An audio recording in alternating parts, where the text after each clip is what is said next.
అదేదా ఈరోజు ఒక స్పెషల్ రోటి పచ్చడి చూపిస్తాను. దానికి కావాల్సినవన్నీ చూపిస్తాను. ఇప్పుడు దీనికి వచ్చేసి 1 స్పూన్ జీలకర్ర, 2 స్పూన్లు ఉద్దిపప్పు, 1 స్పూను తెల్ల నువ్వులు, ఒక 2 స్పూన్లు ధనియాలు, ఒక 1/2 స్పూన్ అంత మెంతులు, ఒక చిన్న పీసు చెక్క.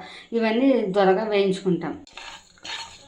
కొద్దిగా సన్న మంట మీద ఇవన్నీ దొరగా వేయించుకుంటే ఏం పచ్చడి అనేది మీకు చెప్తాను. వెయిట్ చేయండి. ఇవన్నీ చక్కగా ఎర్రగా వేగిపోయినవి ప్లేట్లోకి తీసుకొని మళ్ళీ వేపుకుంటాం.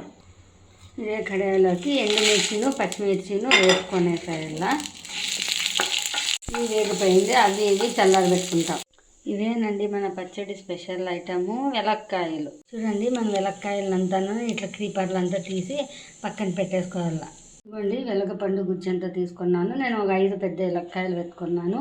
ఇది చాలా పండిండేది కాదు, పచ్చిది కాదు, దూరకాయలు పెట్టుకోవాలా. మనం వేయించింది అవన్నీ ఇప్పుడు మిక్సీ పెట్టుకుంటాము. మనం వేయించిన దాంట్లోకి సరిపడా ఉప్పును వెల్లుల్లిపాయలు ఒక 10 రెబ్బలు వేసుకోవాలా. కొద్దిగా బెల్లం వేసుకుంటే టేస్ట్ బాగుంటుంది. కారం వచ్చేసి వాళ్ళ తగ్గట్టుగా వేసుకోండి, కొద్దిగా ఎక్కువ పడుతుంది. మెత్తగా మిక్సీ పెట్టిన దాంట్లోకి కొద్దిగా ఇది వెలక్కాయ తురిమిండేది వేసుకోవాలా. అయినంత వాటర్ వేసుకోకుండా రన్ చేయండి. ఇదిగోండి, ఇట్లా మెత్తగా మనం చాలా మెత్తకొద్దు, లైట్గా బరక్కుంటే బాగుంటుంది. నేను వాటర్ లేకుండానే వేయించుకునేది మిక్సీ పెట్టుకున్నాను. ఒక 10 రోజులు ఫ్రిడ్జ్లో ఉంటుంది కాబట్టి అయినంత వాటర్ లాగా గ్రైండ్ చేసుకోండి. ఒక కడాయిలో 2-3 స్పూన్లు నూనె వేసుకొని హీట్ చేసుకోవాలా. అది హీట్ అయినాక ఆవాలు వేసుకునేయాలా.